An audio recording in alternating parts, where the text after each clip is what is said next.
2 Chronicles 32. Hezekiah was terminally ill, and God said, "You're going to die." And Hezekiah said, "No, I don't want to die." God said, "Okay, I'll give you another 15 years.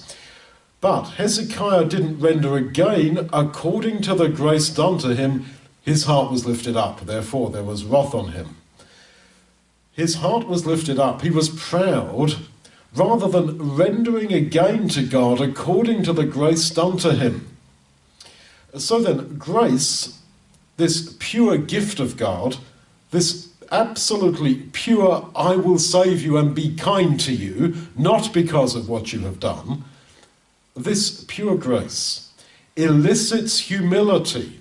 Why has God structured his purpose like this, to have grace? What is the intention of it? Humility.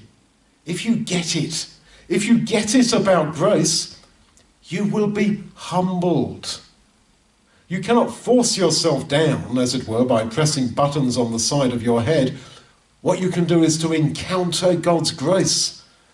That is what will elicit the humility that is so critically important to relationship with God. Paul says that grace reigns as a king. This whole idea is that your encounter with God's grace is absolutely life-changing, mind-changing.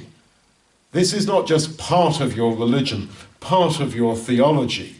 Grace has to be responded to. And we render back according to that grace that we've been given. Now, how did Hezekiah not render back? He became proud, he became materialistic, very caught up with all his wealth that suddenly came to him. He was proud, he showed it off to other people, he lost his perspective on the kingdom of God. He just said, well, if I've got 15 years with peace in my 15 years, well, yeah, that's good for me.